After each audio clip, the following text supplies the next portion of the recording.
I'm Mindy Peterson, and this is Enhanced Life with Music, where we explore the ways music makes our lives better. I have two guests joining me today from Portland, Oregon. Dr. Dennis Plies is a professional classical and jazz musician and teacher. He was a musical prodigy from early childhood and was a professor of music at Warner Pacific University for over 35 years. Dr. Larry Sherman is a professor of neuroscience at the Oregon Health and Science University. He's been a pianist since age 4 and has published widely on brain development, aging, and disease, and has given lectures on music and the brain throughout the world. Together, these two wrote a book published earlier this year called Every Brain Needs Music: The Neuroscience of Making and Listening to Music. Welcome to Enhanced Life with Music, Dennis and Larry. Thank you. Yes. Yeah, thank you. Thank you so much. Both of you cover so much ground in your book. I love the book, as I told you before we hit record. Love the book. I highly recommend it. You cover some heavy topics involving neuroscience and pedagogical techniques. And somehow you managed to do it in an engaging way and with humor. You say in your book that you hope to offer readers unique insights into music, the art of teaching, learning, and creativity. And you also say you hope that this book shows why you should never be afraid to have meaningful conversations with someone when you're standing naked in a locker room at 6 o'clock in the morning. So tell us the story about how you two met and how this book came to be. Well, I mean, you just summarized it pretty well. Listeners Dennis might need a little bit of explanation on that one. Well, so it's funny. Dennis and I work out at the same gym. We are both early morning people, and he does weightlifting and other things, and I play racquetball with some racquetball partners. And I hadn't really spoken to Dennis before this one particular morning, and I'd seen him around. He probably has seen me around. But one morning I was talking to my racquetball partner, and it happened to be the morning after I had just given one of my Music and the Brain talks in town, and he was asking me how it went. And I was talking about it, and Dennis chimed in and said, Did you say that you give talks about music and the brain? And I said, yeah. He says, you know what? I've been to your talks. I just didn't recognize you without any clothes on. So, and that led to lots of conversations over the years about music and philosophy and history and all sorts of topics. And so that's how we met. And Dennis, I came to learn, was a professor then at Warner Pacific University here, professor of music, and invited me to give the talk at his university. And our friendship just really took off from there. I think, Dennis, I don't know what your perception was of that, but. Well, I learned so much and wanted 300 other people to learn from your lecture on music and the brain. So, yeah, it was all positive. So that's a little bit about how you two met. Tell us how the book came to be. So with Larry doing these Music and the Brain talks regularly and all over the place, and they're well attended, he was encouraged to the extent that he is encouraged to make it a book. And that's when he invited me to consider that. And it took me over 1 second to decide to say yes. I was privileged and elated, and it turned out in perfect timing with retirement coming. So we've been in a mutual accord for these 6 years in total time. The book was accepted over a year ago. Yeah. So, I mean, a friend of mine who used to work with Simon & Schuster and is an editor, had been pestering me to write a book about these talks that I give for years. And I just realized that, there are so many books about the neuroscience and music out there. I just didn't feel like I would be adding that much new. But then when I, thought about it, I thought, having someone be a co-author who was actually a professional musician and a professional teacher of music, a professor of music, would add a whole new dimension. And then when Dennis and I started talking about it, we realized maybe we should even have another set of voices in there, which is voices from a survey that we put out to, 100 people who included professional musicians and composers and music lovers, and so forth, and just asking them these very pointed questions about what they think their brain is doing when they engage in music in various different ways. And that turned out to be, I think, a brilliant approach. I think that was Dennis's suggestion that we try doing that. But the questionnaire was really helpful. And we have an appendix in the book which summarizes all those questions and all the different answers. And I think that was really something that helped to drive the process. Yes. Wonderful. Well, as I mentioned, there's a lot of content in the book, but you do a great job of making it accessible and engaging for those of us who are not neuroscientists. And I'm a musician, but I felt that the music teacher content was also very accessible for people who weren't necessarily professional musicians. Tell us a little bit about who the book is for, because I think it's a pretty broad audience of who can really glean a lot from the book. Well, I think that's something that also evolved as we were writing it, because the talks I gave were generally to audiences of people who were not necessarily scientists, but people who had a lot of curiosity about science, and then also who happened to just also be interested in music. And then I think as we were writing this, Dennis and I realized that this could really be for a broad audience, but really especially people who love music and want to engage in music and want to understand what's happening when they engage in music, but also how that information might help them be better about how they engage in music, be it composing, be it practicing, be it performing, or even just listening. And so I think we really thought this was going to be a great book for a broad audience. And then on top of that, we realized that as the content was coming together, it would probably be a great introductory textbook as well for classes, for example, for music therapy folks. And so that, I think there's a lot of different ways you can use the book. Yeah. I mean, for anyone who loves music, anyone who wants to understand a little bit more about how it is we make music, how to teach, how to learn, how to perform, how to listen. And I think you point out in the book too, that a lot of the principles and concepts that are presented really can apply in general to the how we teach process or how we learn in general. And also just understanding that underlying nature of creativity, which is pretty cool. The book is, I love this, divided into 8 movements. So usually with guests, I have a list of questions that I want to ask them. With your book, I just love the content of it so much and loved how it was organized into these 8 movements. I just was hoping that we could go through and have you just sort of give listeners a little bit of a taste and an explanation of what is covered in these 8 movements. So starting with the first one is, what is music and why does it exist? And I love one of the questions, maybe the question that you open this section with, where you say, if an extraterrestrial alien landed in your backyard and asked you to describe music using words, what would you say? And I was like, oh my goodness, that would be a tough one to answer. But tell us just a little bit about this movement and what is addressed in this movement in the book. Yeah, so this movement is really trying to let people understand some basic things as a premise for the rest of the book, really. Why do humans have music? How do they use it? It sort of also introduces the basic concepts of how music really can be thought of as changes in air molecules, along with other sounds, obviously, but very special properties in these air molecules floating through space and entering our ears and turning on very specific sets of nerve cells, these neurons, that let the rest of the brain know that music is coming. And that is kind of to whet the appetite of the reader, I think, to let them know that, the brain really does engage in music in very special ways. And then beyond that, we really get into these bigger philosophical questions about how music has evolved with humanity. The notion that it gave us, some sort of advantage that led to its existence and continued existence. And the idea that music could be something that brings communities together, that really strengthens social bonding, but also how it could be used in various different ways. And one of the ways we mentioned is it was used in the Underground Railroad, for example, as a way to give instructions to people who are trying to escape slavery. Mm-hmm. And so I think it really sets the stage for why music exists and why we as humans engage in it so much.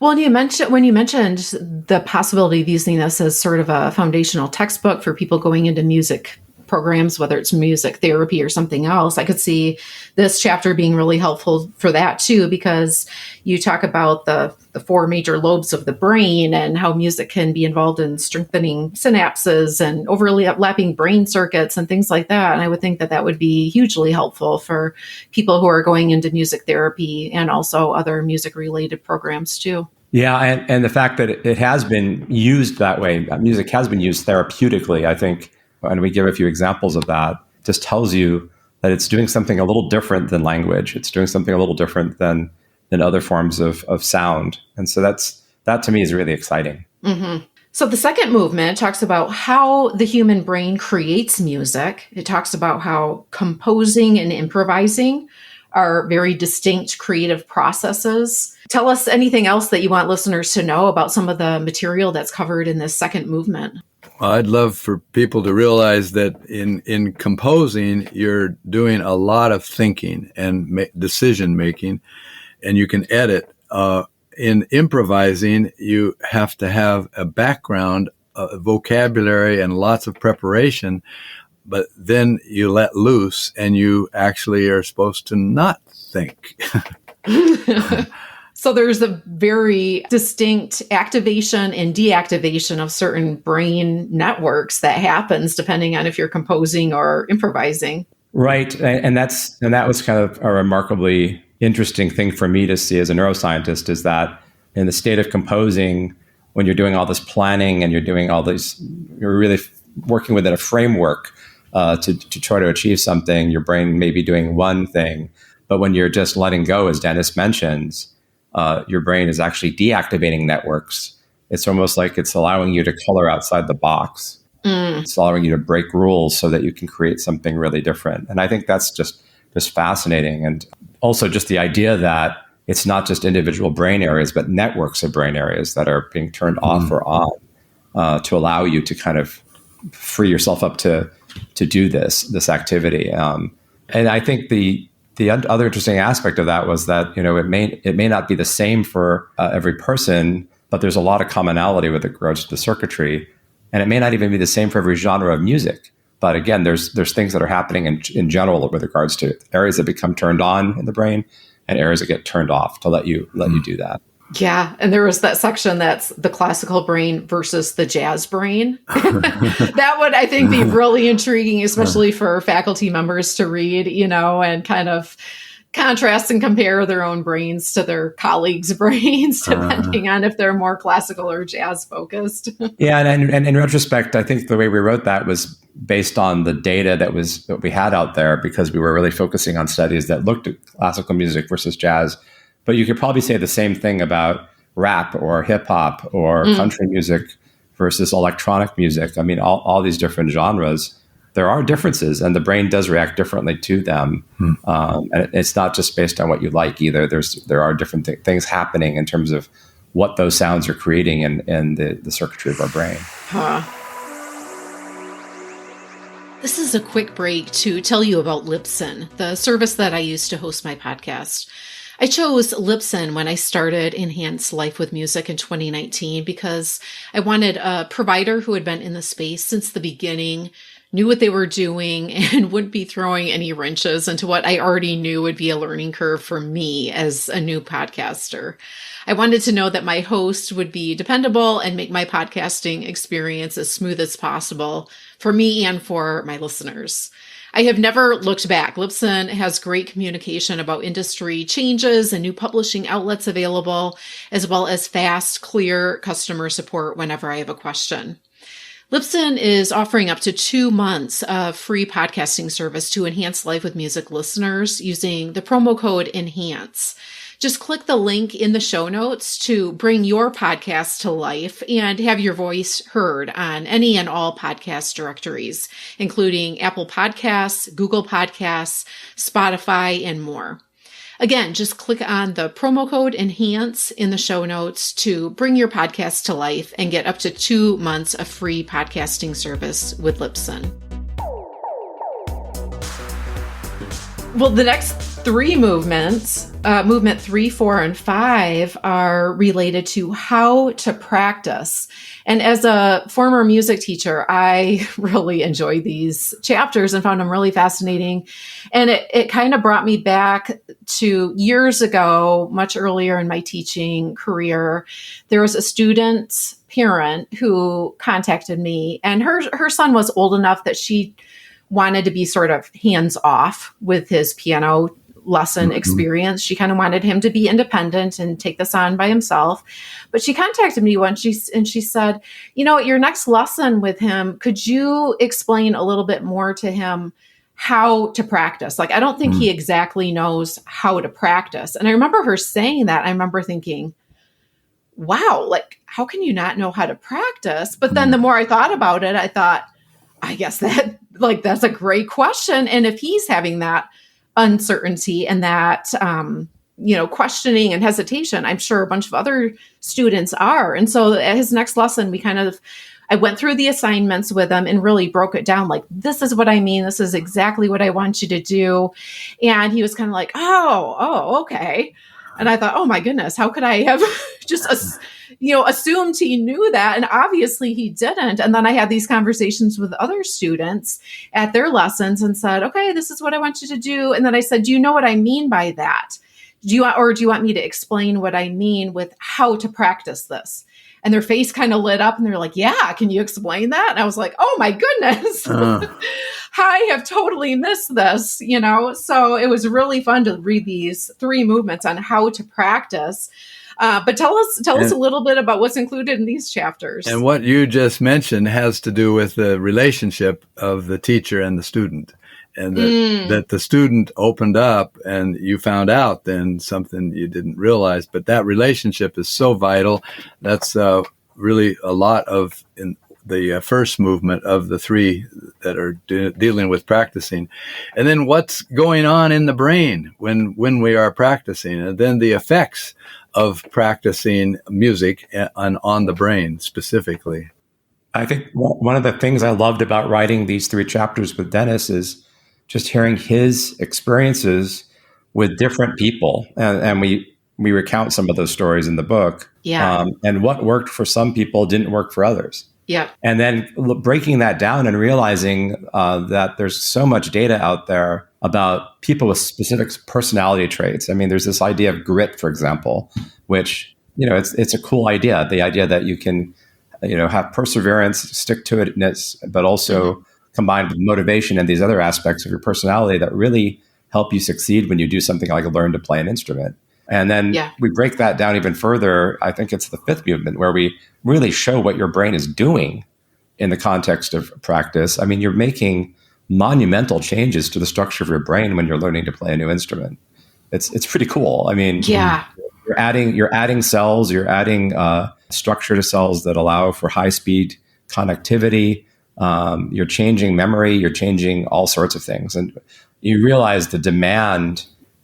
I mean, I think we walk in that chapter through just the idea of reading a note on a page and what your brain is doing to play that single note. Yes, right. And you realize that's happening in picoseconds, right? So, but just that demand and what you have to do to get to that point to play it well. For me, I think that was a joy to write because I learned so much just interacting with Dennis. And again, going back to our respondents of our survey and hearing their input on what they think about and do when they practice and what is success to them, Yeah. Agree. And I love too some of those stories that as you mentioned, you told about Dennis and his students and how some of them responded in different ways to the lessons. And you mentioned how the brain is changing so much as we're learning music and learning to play a musical instrument.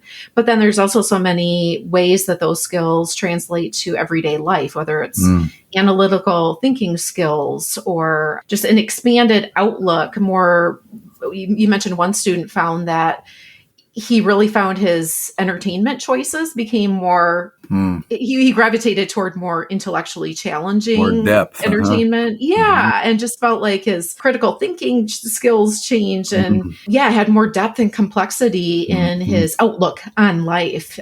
He felt more well-rounded, more complete. So that was really neat. I really liked too how you talked about the one student that ended up quitting. And it was a person who just found things, typically 99% of the time, came very easily to him. And learning to play a musical instrument was an exception to that rule. And he just wasn't used to feeling that frustration and just kind of gave it up. He was kind of shocked. Well, you were shocked, I think, that he suddenly quit, because it seemed to be going fine to you, but he just wasn't used to having that level of frustration. He was used to things coming so easily. And that reminded me, I had twin boys who took piano lessons from me at one time, and they would get so frustrated. And from my perspective, I felt they were doing great, but they would get so frustrated, and I didn't necessarily see it, but the mom told me. She's like, this is the reason I'm keeping them in piano lessons, is they're so smart. Everything comes so easily to them. They don't have to develop that grit that Larry was mentioning. They don't have to develop frustration tolerance ever, except for piano. It's like, that just doesn't come as easy, and they get to experience what most of us experience regularly. And it's so great for them. She's like, I've never seen them get so frustrated, but they have to figure it out and work through it. And again, I didn't see that at lessons. They were always very poised and polite and everything. But I thought that was really insightful on the mother's part to recognize that and recognize the value in keeping them in it. Anything else that you want to mention about these movements? Well, I think once you have practiced, it's time to perform. And that's a whole different event for the brain. And for the experiences, as you are affected by the audience, and you're affected if you're performing with others, that you're affected by the others. And Larry gets into the brain on that part. Yeah. So is that the next movement that you're talking about? How your brain performs music? The sixth movement. Yeah. So we spend 3 movements working on practice, and that's about right. we should give about that much time to practice. And then this one chapter on performance. And some of these things make sense if you just think about them for a minute. It's like what you're doing when performing is based on all that practice that you did. But what you're doing is really quite different, because you're also, if you're performing for people, for example, it's a matter of all the brains in the room, right? There's your brain at the piano or the trumpet or the saxophone or whatever you're playing, or even if you're a vocalist, right? And then you might have to think about how is your brain being affected by the brains that are listening to you? Yeah. What are they doing? How are they responding to you? Are they fidgeting? Are they moving around and crumpling paper? Are they getting up and leaving? Or are they clapping their hands with you? And those are all going to affect how you play. So it's what you're doing when you're practicing is so different from what you're doing when you're performing. But the things in the room with you and the people in the room with you are going to affect your play as well, because it's not the same space. It's not the same. What your brain is doing is really quite different. Yeah, I love how you point that out. And stage fright can play into how our brains respond when we're performing versus practicing. You talk about that. Our audiences respond. That was something that was really surprising to me when I spoke to several professional musicians, including an opera singer who was quite accomplished as a performer. I was surprised how many people were taking beta blockers and other medications to calm themselves enough to get over their stage fright.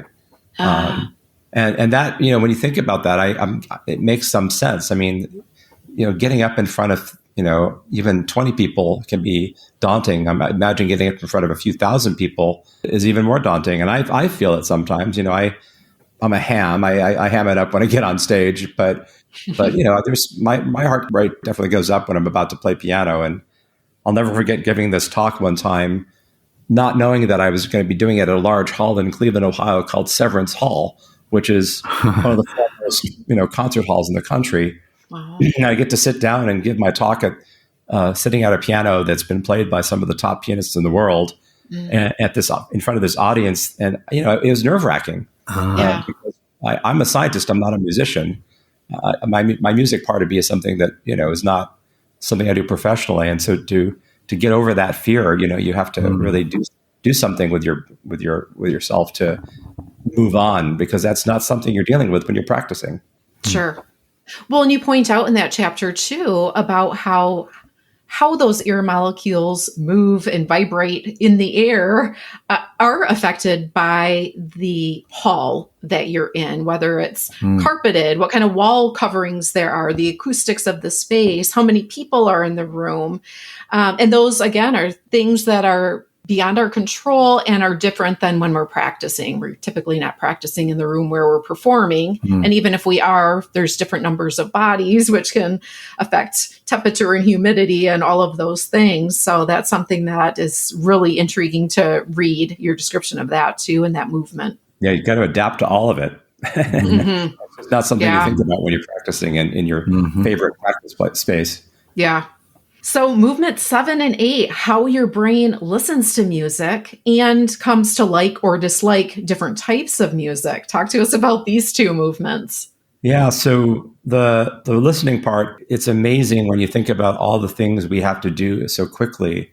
I mentioned earlier, and we talked about it initially in the first movement, that once these air molecules enter our ears, they stimulate these cells in the ear, the apparatus of the ear, that are then sent to this part of the brain called the auditory cortex. And what's remarkable is that there are cells in the auditory cortex that respond to every sound there is, but light up. There are some cells that only light up apparently in response to what they perceive as music. And from there, these cells are projected to all these different places in the brain, which involve memory, which involve emotion, which involve the ability to take those sounds and compute them into rhythms, timbre, all the other aspects of sound and music, and then putting it together and letting you respond to it. If there's a nice beat, you might induce some toe tapping. If there's a beautiful rhythm that really affects you, it might drive you to tears or might make you smile. So there's all these things that are happening so quickly when we just listen to music.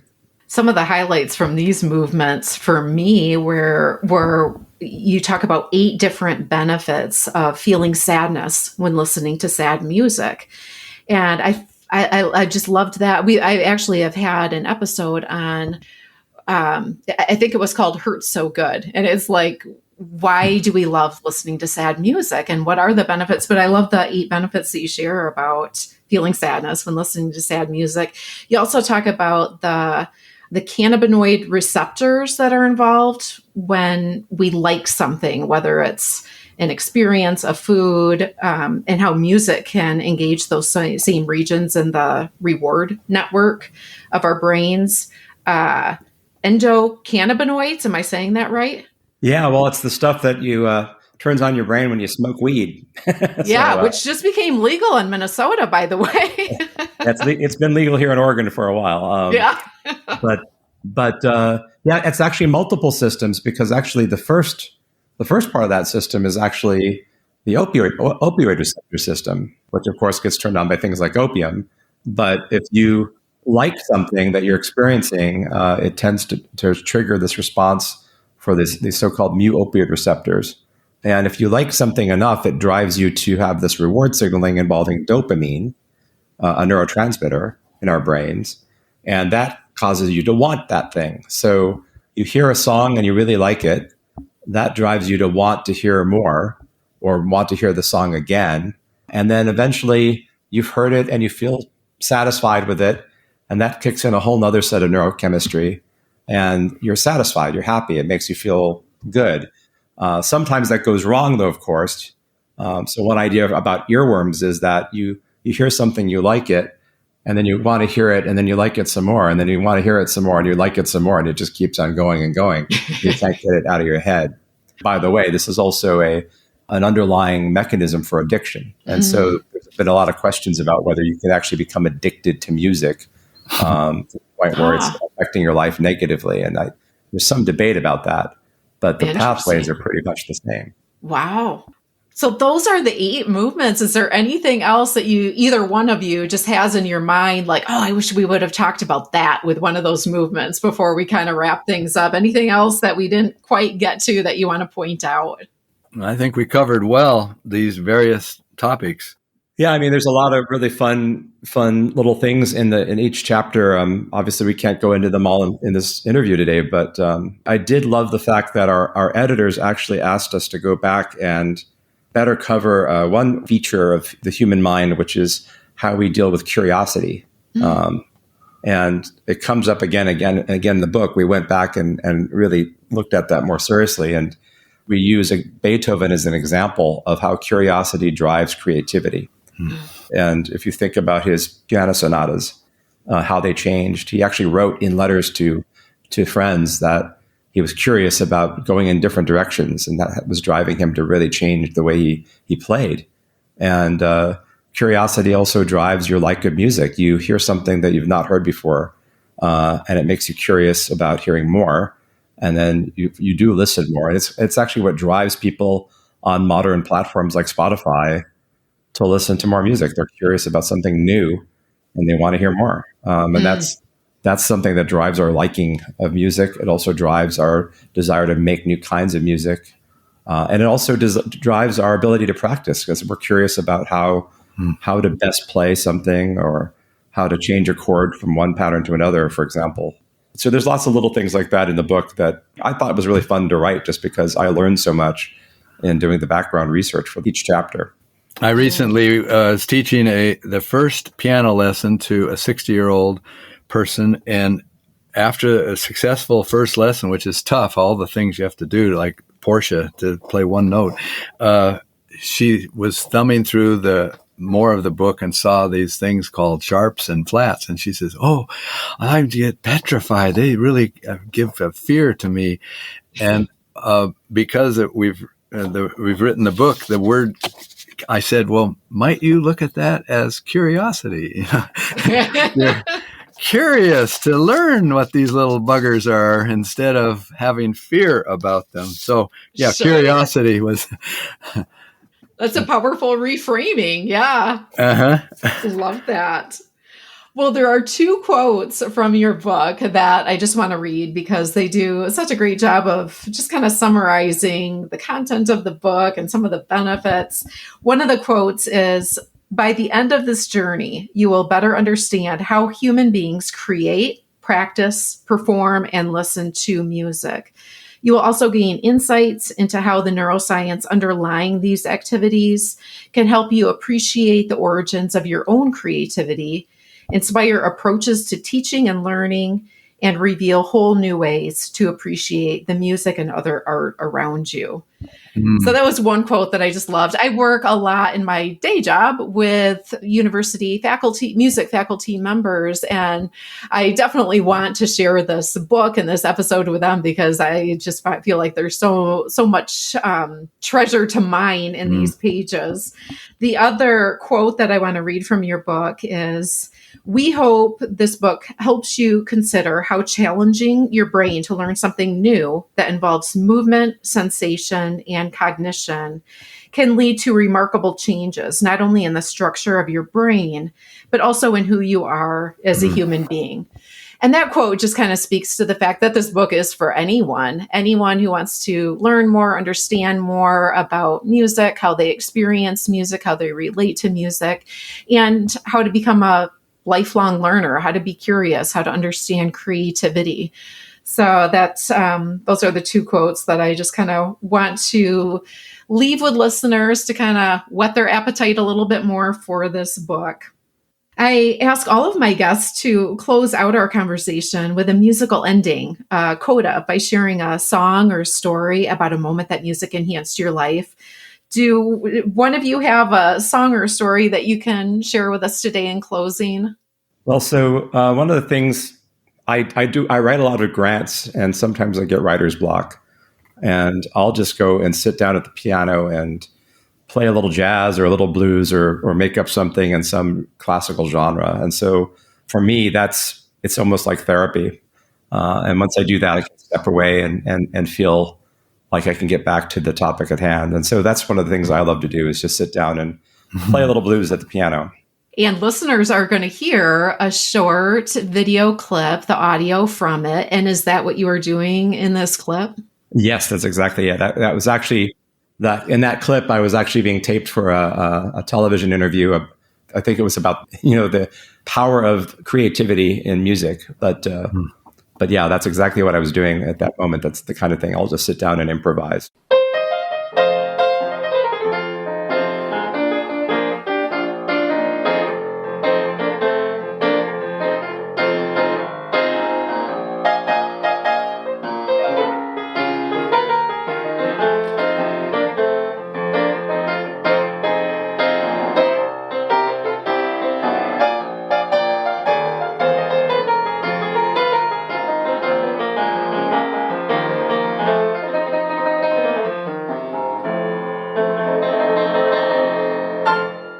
that is a little clip of Larry's improvising. You can watch a video in the show notes for more on his improvising. Thank you so much to Dennis and Larry for joining us today and for putting this incredible book out into the world. I highly recommend it, whether you're a music professional, an educator considering this as a textbook to add to your curriculum, or a music enthusiast. As always, there are lots of links in the show notes, including a link to the book, Every Brain Needs Music, The Neuroscience of Making and Listening to Music. The show notes also include a transcript of this episode and a list of related episodes you may enjoy, including the episode we mentioned in the conversation, It Hurts So Good, When and Why is Sad Music Enjoyed? An episode called Make It Stick, The Science of Successful Learning, and an episode on mental skills for stress reduction and peak performance. You'll find today's show notes at mpetersonmusic.com/podcast. This is episode 166. All Enhanced Life with Music episodes are evergreen, so be sure to check out the back catalog for more ways that music can make your life better. As always, you can connect with me on email, mindy@mpetersonmusic.com, Facebook, Instagram, Twitter, or LinkedIn. Until next time, may your life be enhanced with music.